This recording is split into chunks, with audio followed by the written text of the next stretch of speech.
Suman TV ಕನ್ನಡದಲ್ಲಿ ಜಾಹೀರಾತು ನೀಡಲು ಸಂಪರ್ಕಿಸಿ 9636376663. ಈ ರಾಜ್ಯಪಾಲರಿಗೆ ಯಾಕೆ ಬೇಕು? ರಾಜ್ಯಪಾಲರು ಮಧ್ಯಪ್ರದೇಶದಿಂದ ಬಂದವರು. ಮಧ್ಯಪ್ರದೇಶದಲ್ಲೂ ಸಹ ದ್ವಿಭಾಷಾ ನೀತಿ ಇದೆ ಹೊರತು ತ್ರಿಭಾಷಾ ನೀತಿ ಇಲ್ಲ. ಬರೀಲಿ ಈ ರಾಜ್ಯಪಾಲರು ನಮ್ಮ ಸರ್ಕಾರಕ್ಕೆ ಪತ್ರ ಬರೆದ್ರಲ್ಲಪ್ಪ, ನೀವು ಹಿಂದಿಯನ್ನು ಕೈ ಬಿಟ್ಟಿದ್ದು ಸರಿಯಲ್ಲ, ನೀವು ಮರುಪರಿಶೀಲನೆ ಮಾಡಬೇಕಾಗತ್ತೆ ಅಂತ ಪತ್ರ ಬರೆದ್ರಲ್ಲ. ಮಧ್ಯಪ್ರದೇಶಕ್ಕೆ ಇವರು ಪತ್ರ ಬರೀಲಿ, ಅಲ್ಲೇ ಮುಖ್ಯಮಂತ್ರಿಗೆ ಬರೀಲಿ, ನಿಮ್ಮಲ್ಲಿ ದ್ವಿಭಾಷಾ ನೀತಿ ಇದೆ, ತ್ರಿಭಾಷಾ ನೀತಿ ಜಾರಿಗೆ ತನ್ನಿ, ಅದರಲ್ಲಿ ಕನ್ನಡವನ್ನು ಬಳಸಿ ಅಂತ ಹೇಳಿ ಅಂತ ಪತ್ರ ಬರೀಲಿ. ನಮ್ಮ ಭಾಷೆಯನ್ನು ಯಾವ ಉತ್ತರ ಭಾರತದ ರಾಜ್ಯಗಳಲ್ಲಿ ಕಲಿಯಂಗಿಲ್ಲ, ನಾವು ಹಿಂದಿ ಕಲಿಬೇಕು. ಇದೇನು ಕರ್ಮ ಇದು ಕನ್ನಡದ ಮಕ್ಕಳಿಗೆ? ಯಾವ ಕರ್ಮ ಇದು? ಏನು ಅಗತ್ಯ ಹಿಂದಿ ಕಲಿಯೋದ್ರಿಂದ? ಏನು ಉಪಯೋಗ, ಏನು ಅಗತ್ಯ, ಏನು ಅರ್ಥ ಆಗದೇ ಇರುವಂಥ ಈ ಭಾರತದೊಳಗಡೆ ಭಾಷೆಯ ಆಧಾರದ ಮೇಲೆ ಭಾಷಾ ರಾಜ್ಯಗಳ ಒಳಗೊಂಡಂಥ ಭಾರತ, ಒಕ್ಕೂಟದ ಭಾರತ, ಅದು ಅರಿವಿಲ್ಲದೆ ಇರುವಂಥ ನಮ್ಮ ನಾಯಕರುಗಳು ಕೂತ್ಕೊಂಡು ಇಡೀ ದೇಶ ಒಂದು ಒಪ್ಕೋತೀವಿ, ಇಡೀ ದೇಶಕ್ಕೊಂದೇ ಭಾಷೆ ಅಂದರೆ ಭಾರತ ಒಕ್ಕೂಟ ಉಳಿಯುತ್ತಾ? ಉಳಿಯಕ್ಕೆ ಸಾಧ್ಯ ಇಲ್ಲ. ಬಹುಭಾಷೆಗಳ ಭಾರತವೇ ಹೊರತು ಒಂದು ಹಿಂದಿ ಭಾರತ ಅಲ್ಲ. ಹಿಂದಿ ಭಾರತದ ಅಗತ್ಯ ನಮಗಿಲ್ಲ. ಇಡೀ ಭಾರತದೊಳಗಡೆ ಹಿಂದಿ ಒಂದನ್ನು ಮಾತ್ರ ಮೆರೆಸ್ತೀವಿ, ಸಂಭ್ರಮಿಸ್ತೀವಿ, ಹಿಂದಿಯನ್ನು ಜಾರಿಗೆ ತರ್ತೀವಿ ಅನ್ನೋದಾದರೆ ನಿಮ್ಮ ಒಕ್ಕೂಟ ಭಾರತ ಎಲ್ಲಿ ಉಳಿಯುತ್ತೆ ಅನ್ನೋ ಪ್ರಶ್ನೆ ನಮ್ಮನ್ನು ಕಾಡುತ್ತೆ, ನಿಮ್ಮನ್ನು ಕಾಡುತ್ತೆ. ಹಿಂದಿ ವಿರುದ್ಧವಾಗಿ ಮಾತಾಡಿದ್ರೆ ನಾವು BJPಯವರಿಗೆ ನಾವು ದೇಶದ್ರೋಹಿಗಳ ಥರ ಕಾಡ್ತೀವಿ. ಯಾಕೆ ನಾವು ದೇಶದ್ರೋಹಿಗಳಾಗ್ತೀವಿ? ಕನ್ನಡದ ಪರವಾಗಿ ಮಾತಾಡಿದ್ರೆ, ಹಿಂದಿಯನ್ನು ವಿರೋಧ ಮಾಡಿದ್ರೆ ಯಾಕೆ ದೇಶದ್ರೋಹಿಗಳ ಥರ ಕಾಣ್ತೀವಿ? ದೇಶವನ್ನು ಒಂದು ಭಾಷೆಯ ಮುಂದಿಟ್ಕೊಂಡು ಹೊಡಿಲಿಕ್ಕೆ ನಿಂತಿರೋರು ಇವರು ದೇಶದ್ರೋಹಿಗಳು.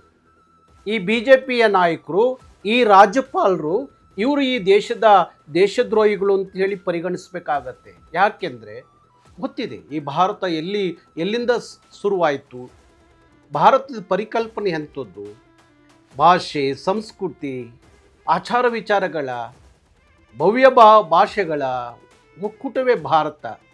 ಅದು ಹೊರತುಪಡಿಸಿದರೆ ಒಂದು ಹಿಂದಿ ಭಾರತ. ಅವತ್ತು ನಮ್ಮ ಕುವೆಂಪು ಹೇಳ್ತಾರೆ, ರಾಷ್ಟ್ರಕವಿ ಕುವೆಂಪು ಒಂದು ಕಡೆ ಹೇಳ್ತಾರೆ, ಈ ಮೂರು ಗಾಳಗಳು ನುಂಗದೇ ಹೋದರೆ ಹಸಿವು, ನುಂಗಿದ್ದರೆ ಪ್ರಾಣಶೂಲ ಅಂತ ಹೇಳ್ತಾರೆ ಕುವೆಂಪು ತ್ರಿಭಾಷಾ ನೀತಿ ವಿಚಾರದಲ್ಲಿ. ಇದು ವನ್ನಶೂಲ ಅಂತ ಕರೀತಾರೆ. ಹಾಗಾಗಿ ಅನೇಕರು ಅವತ್ತಿನ ಕಾಲಕ್ಕೆ ಜನರಲ್ ಕಾರ್ಯಪ್ಪನವರು ಒಂದು ಮಾತು ಹೇಳ್ತಾರೆ, ನೀವು ಹಿಂದಿ ಮುಂದೆ ಇಟ್ಕೊಂಡು ಭಾರತ ಕಟ್ಟಲಿಕ್ಕೆ ಹೋಗಬೇಡಿ, ಭಾರತದ ಒಕ್ಕೂಟಕ್ಕೆ ಭಾರಿ ದೊಡ್ಡ ಧಕ್ಕೆ ಆಗುತ್ತೆ, ಜನ ದಂಗೆ ಹೇಳ್ತಾರೆ ಅಂತ ಹೇಳ್ತಾರೆ. ಅನೇಕರು ಮಾತಾಡ್ತಾರೆ, ಪೂರ್ಣಚಂದ್ರ ತೇಜಸ್ವಿ ಮಾತಾಡ್ತಾರೆ, ಶೇಷಗಿರಿ ರಾಯರು ಮಾತಾಡ್ತಾರೆ, ಚಂದ್ರಶೇಖರ್ ಪಾಟೀಲ್ ಮಾತಾಡ್ತಾರೆ, ಕಮಲಾ ಹಂಪನಾ ಮಾತಾಡ್ತಾರೆ, JP ರಾಜರತ್ನಂ ಮಾತಾಡ್ತಾರೆ, ಬಹುತೇಕರು ಮಾತಾಡ್ತಾರೆ ತ್ರಿಭಾಷಾ ನೀತಿ ಬೇಡ ಅಂತ ಹೇಳಿ. ಇದು ಯಾವ ಅರಿವು ಇಲ್ಲದೆ ಇರುವಂಥ ನಮ್ಮ BJP ನಾಯಕರಿಗೆ ಅದು ಯಾವ ಸ್ವಯಂ ಘೋಷಿತ ಅವರೇ ಹೇಳ್ಕೊತಾರೆ, ನಾವು ಭಾರಿ ದೊಡ್ಡ ರಾಷ್ಟ್ರಭಕ್ತರು, ದೇಶಭಕ್ತರು ಅಂತ ಹೇಳಿ. ಸ್ವಯಂ ಘೋಷಿತ ದೇಶಭಕ್ತರಿಗೆ ಇದು ಅರ್ಥನೇ ಆಗಿಲ್ಲ ಇವತ್ತವರೆಗೂ. ಭಾರತ ಯಾವ ಆಧಾರದ ಮೇಲೆ ನಿಂತಿದೆ, ಅದರ ಬುನಾದಿ ಏನು, ಅದರ ಪ್ರಭುತ್ವ ಏನು, ಅದರ ಮಹತ್ವ ಏನು ಅಂತ ಹೇಳಿ ಈ BJP ನಾಯಕರುಗಳಿಗೆ ಇವತ್ತವರೆಗೂ ಗೊತ್ತೇ ಆಗಿಲ್ಲ. ಕೇವಲ ಹಿಂದಿ 1000 ಸಲ ಹೇಳಿಬಿಟ್ರು ರಾಷ್ಟ್ರ ಭಾಷೆ ಅಂತ. ರಾಷ್ಟ್ರ ಭಾಷೆ ಅಲ್ಲದ ಹಿಂದಿಯನ್ನು ರಾಷ್ಟ್ರ ಭಾಷೆ ಅಂತ ಹೇಳಿ ನಮ್ಮ ಮೇಲೆ ಒತ್ತಡ ಹಾಕಿ ನಾವು ಓದೋ ಕಾಲಕ್ಕೂ ರಾಷ್ಟ್ರ ಭಾಷೆ ಅಂತ ಹೇಳಿ ನಮ್ಮ ಶಿಕ್ಷಕರ ಕೈಲಿ ಸುಳ್ಳು ಹೇಳಿಸಿರಿ ಇವರೆಲ್ಲ. ಆ ಕರ್ಮಕಾಂಡದಲ್ಲಿ ಬರೀ BJPನೇ ಇದೆ ಅಂತ ಅಲ್ಲ ಅರ್ಥ.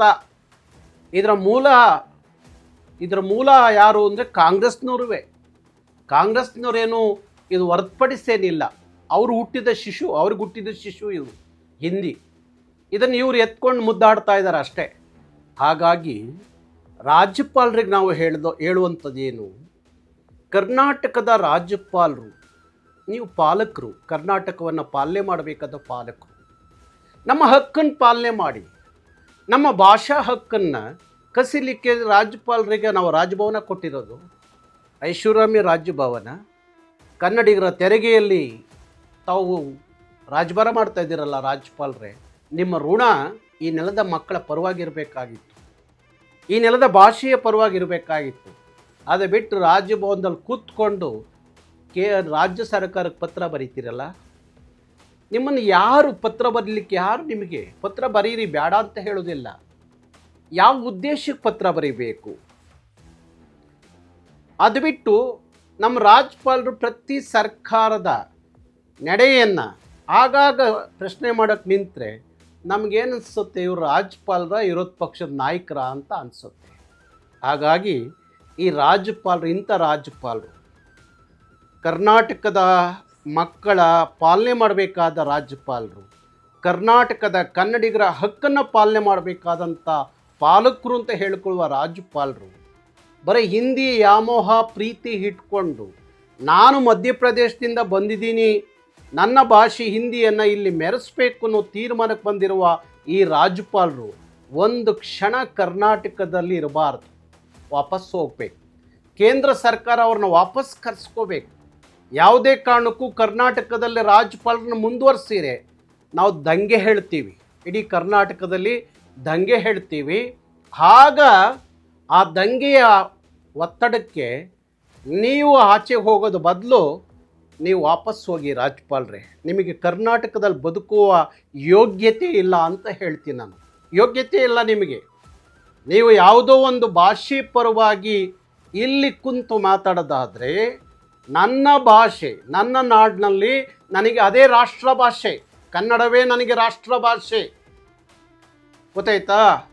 ಭಾರತದ ದೇಶ ಪರಿಕಲ್ಪನೆ ಇಲ್ಲದ ಕಾಲಕ್ಕೆ ನಮ್ಮ ಪಂಪ ಕರ್ನಾಟಕ ದೇಶದೋಳು ಅಂತ ಕರೆದಂಥ ಇತಿಹಾಸ ಇದೆ. ಅವತ್ತೇ ಕರ್ನಾಟಕ ದೇಶ ಅಂತ ಕರೆದಿದ್ದ ಇತಿಹಾಸ ಇದೆ. ಗೊತ್ತಾಯ್ತಾ? ಹಾಗಾಗಿ ಈ ಕನ್ನಡ ದೇಶದ ಭಾಷೆ, ರಾಷ್ಟ್ರ ಭಾಷೆ ಯಾವುದು ಅಂದರೆ ಅದು ನನ್ನ ಕನ್ನಡ, ನಮ್ಮ ಕನ್ನಡ. ಅದನ್ನು ಬಿಟ್ಟು ನೀವು ದೀಪಾವಳಿ ಹಬ್ಬ ಆಚರಿಸ್ತೀರಿ, ಒಬ್ಬ ಕನ್ನಡಿಗನ ಕರೆಯಲ್ಲ. ಇಡೀ ಹಿಂದಿ ರಾಜ್ಯಗಳನ್ನ, ಅಲ್ಲಿ ಅಧಿಕಾರಿಗಳನ್ನು, ಅಲ್ಲಿಯ ಉದ್ಯಮಿಗಳನ್ನ ಕರೆದು ನಮ್ಮ ದುಡ್ಡಲ್ಲಿ ನೀವು ಅಲ್ಲಿ ದೀಪಾವಳಿ ಹಬ್ಬವನ್ನು ರಾಜಭವನದಲ್ಲಿ ಭಾರಿ ವೈಭವದಿಂದ ಮಾಡ್ತಿರಲ್ಲ ರಾಜ್ಯಪಾಲರೇ. ಆಗಲೂ ನಾನು ಪ್ರಶ್ನೆ ಮಾಡಿರಲಿಲ್ಲ. ಯಾವಾಗ ನಮ್ಮ ಅಸ್ತಿತ್ವಕ್ಕೆ ಧಕ್ಕೆ ಬರೋ ರೀತಿಯಲ್ಲಿ ಮಾತಾಡಿದ್ರಲ್ಲ, ಆಗ ಇಂಥ ರಾಜ್ಯಪಾಲ ನಮಗೆ ಬೇಡ, ಇವ್ರನ್ನ ವಾಪಸ್ ಕಳಿಸ್ಬೇಕು ಅನ್ನೋ ತೀರ್ಮಾನಕ್ಕೆ ಬಂದಿದ್ದೀವಿ. ಹಾಗಾಗಿ ಇವತ್ತು ಸಹ 31 ಜಿಲ್ಲೆಯಲ್ಲೂ ಕರ್ನಾಟಕ ರಕ್ಷಣಾ ವೇದಿಕೆ ಬೆಳಗಿಂದ ಪ್ರತಿಭಟನೆ ಮಾಡ್ತಲೇ ಇದ್ದಾರೆ, 31 ಜಿಲ್ಲೆಯಲ್ಲೂ. ಹಾಗಾಗಿ ನೀವು ಹೊರಗಡೆ ತೊಲಗೋವರೆಗೂ, ಕರ್ನಾಟಕ ಬಿಟ್ಟು ತೊಲಗೋವರೆಗೂ ನಿಮ್ಮ ವಿರುದ್ಧ ಹೋರಾಟ ಮಾಡ್ತೀವಿ. ಇದನ್ನೂ ಮೀರಿ ನೀವು ರಾಜಭವನದೊಳಗಡೆ ಕುಂತು ಹಿಂದಿ ಪರವಾಗಿ ವಾದ ಮಾಡೋದಾದರೆ, ಸಮರ್ಥನೆ ಮಾಡ್ಕೊಳ್ಳೋದಾದರೆ, ಇಲ್ಲ ನೀವು ಬರೆದಂಥ ಪತ್ರವನ್ನು ವಾಪಸ್ ಪಡೆದೇ ಹೋದರೆ ರಾಜಭವನಕ್ಕೆ ನುಗ್ತೀವಿ. ರಾಜ್ಯಪಾಲರನ್ನ ರಾಜಭವನದಿಂದ ಹೊರಹಾಕೋ ಕೆಲಸವನ್ನು ಕನ್ನಡಿಗರು ನಾವು ಮಾಡ್ತೀವಿ. ಆ ಪರಿಸ್ಥಿತಿಗೆ ಭಾರತದೊಳಗಡೆ ಎಲ್ಲೂ ಬಂದಿಲ್ಲ, ಬರೋಂಗೆ ಮಾಡ್ಕೋಬೇಡಿ ರಾಜ್ಯಪಾಲರೇ. ಹಾಗಾಗಿ ನೀವು ಕರ್ನಾಟಕದಲ್ಲಿ ಬದುಕಲಿಕ್ಕೆ, ರಾಜ್ಯಪಾಲರಾಗಿ ಇರಲಿಕ್ಕೆ ನಿಮಗೆ ಯೋಗ್ಯತೆ ಇಲ್ಲ. ನೀವು ವಾಪಸ್ ದೆಹಲಿಗೆ ಹೋಗಿ, ಇಲ್ಲ ಮಧ್ಯಪ್ರದೇಶಕ್ಕೆ, ನಿಮ್ಮ ರಾಜ್ಯಕ್ಕೆ ಹೋಗಿ ಅಂತ ನಾವು ಕರವೇ ಆಗ್ರಹ ಮಾಡ್ತಾ ಇದ್ದೀವಿ. ಇವತ್ತು ಸಹ ಎಲ್ಲ ರಾಜ್ಯದ ಎಲ್ಲ ಜಿಲ್ಲೆಯಲ್ಲಿ ಈ ಪ್ರತಿಭಟನೆ ನಡೀತಾ ಇದೆ. ಮುಂದಿನ ದಿನಗಳಲ್ಲಿ ನಾನೊಂದು ತೀರ್ಮಾನಕ್ಕೆ ಬಂದಿದ್ದೀನಿ. ಈ ಉತ್ತರ ಭಾರತದ ಹಿಂದಿಯನ್ನು ದಕ್ಷಿಣ ಭಾರತದ ಎಲ್ಲ ರಾಜ್ಯಗಳ ಮೇಲೆ ಬಲವಂತವಾದ ಏರಿಕೆ ಮಾಡೋದಾದರೆ, ನಾನು ದಕ್ಷಿಣ ಭಾರತದ ಎಲ್ಲ ರಾಜ್ಯಗಳ ಜೊತೆಯಲ್ಲಿ ಮಾತಾಡ್ತಾ ಇದ್ದೀನಿ.